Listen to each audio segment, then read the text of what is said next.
right now on 5 on your side at 10.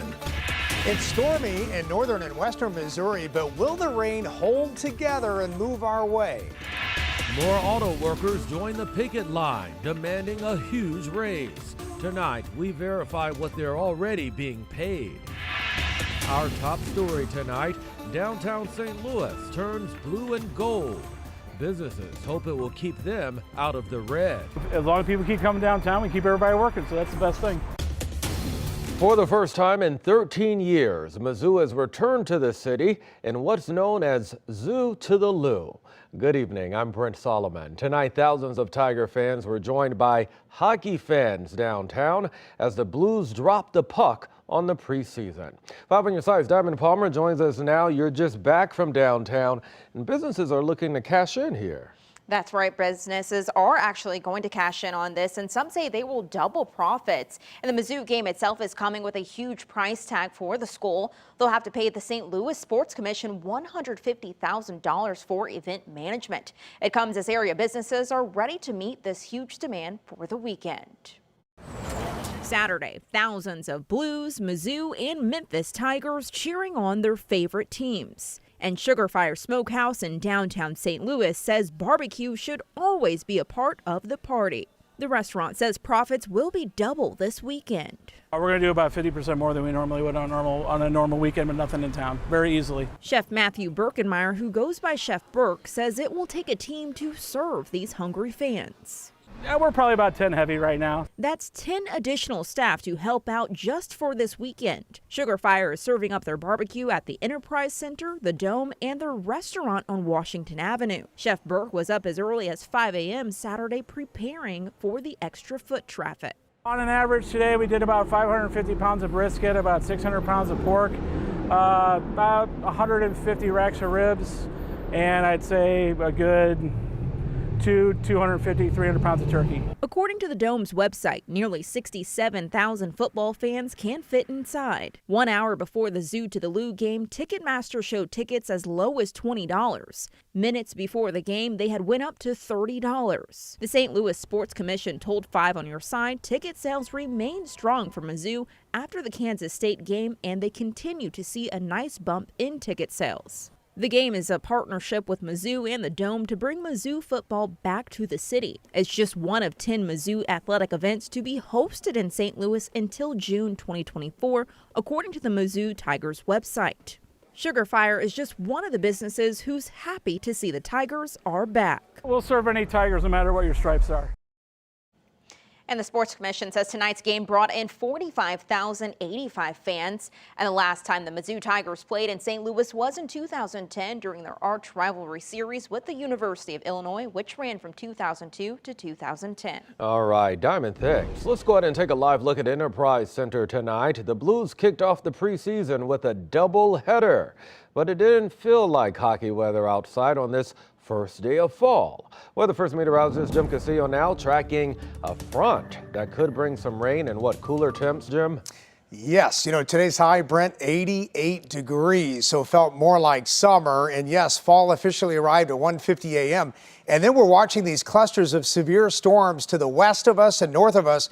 But it's, all these storms are moving south and east toward us, but they're dying out and moving into more stable air. So that's some good news. Not expecting severe weather. The front is still well to the west of us, but there are some lightning strikes. Let's zoom in to northern portions of Warren County. You're hearing some thunder there. And when you get the yellows and oranges popping up, that's just some heavier rain. Darker green is heavier showers, more so than the lighter green on the Doppler weather radar. A few showers, maybe a rumble of thunder up in Pike County. And look at this cluster here and moving into Gasconade County and also Phelps County. Again, not expecting severe weather, but there's definitely some downpours and some thunder and lightning in there. Coming up, I'll let you know if that arrives in St. Louis or not, and we'll time out a chance of showers tomorrow also.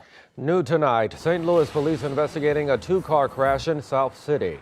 This happened around 6:30 tonight near the intersection of Hampton and Potomac. A 71-year-old man was taken to the hospital in critical condition. No word on any other injuries or what led to that crash. Tonight, a woman is dead after crashing into a building in South City. This happened early this morning on Gravois near Victor Street, just south of Soulard. Police say 22-year-old Amani Henderson hit two parked cars before crashing into the building. She died. Another woman in her car was taken to the hospital. Her condition is not known. An emotional day in Belleville as a Marine who died in a training exercise was laid to rest. Alex Fee shows us how family, friends, and the community paid tribute to Captain Eleanor LeBeau Cook. American flags lined the streets of an American town early Saturday along the funeral procession route for U.S. Marine Captain Ellie LeBeau Cook. LeBeau Cook was one of 3 Marines killed in the crash of an Osprey aircraft August 28th in Australia. Family and friends gather to say goodbye to Ellie.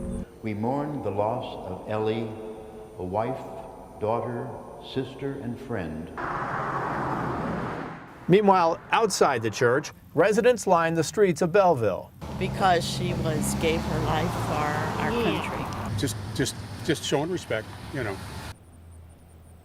After the funeral, the procession passes by LeBeau Cook's alma mater, Althoff Catholic High School.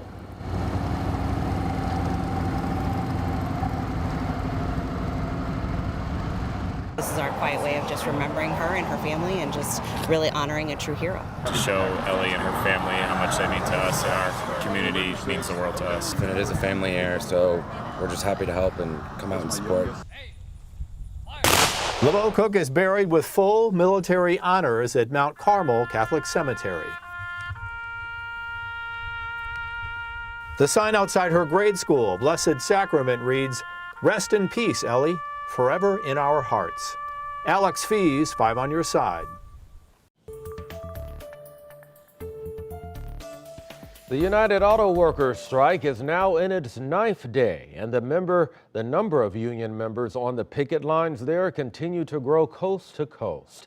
The UAW is employing a strategy of announcing targeted strikes with short notice, focusing on key plants that cause other facilities to stop production because of a lack of parts.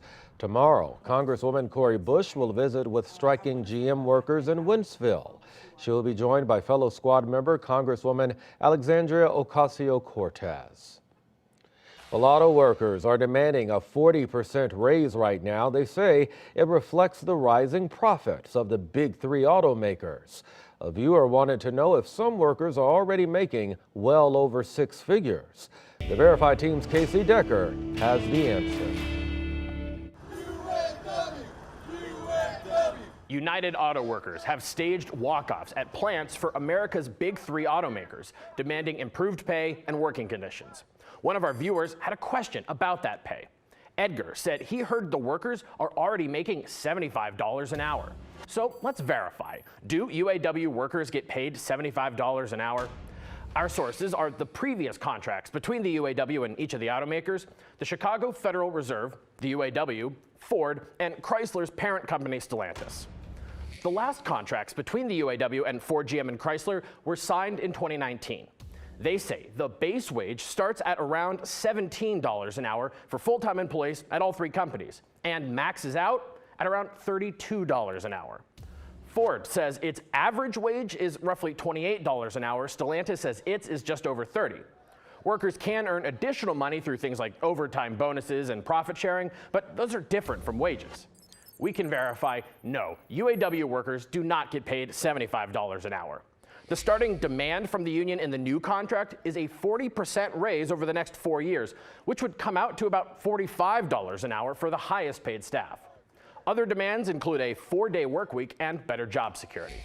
With your Verify, I'm Casey Decker. And of course, we welcome your Verify ideas. You can email us at verify@ksdk.com.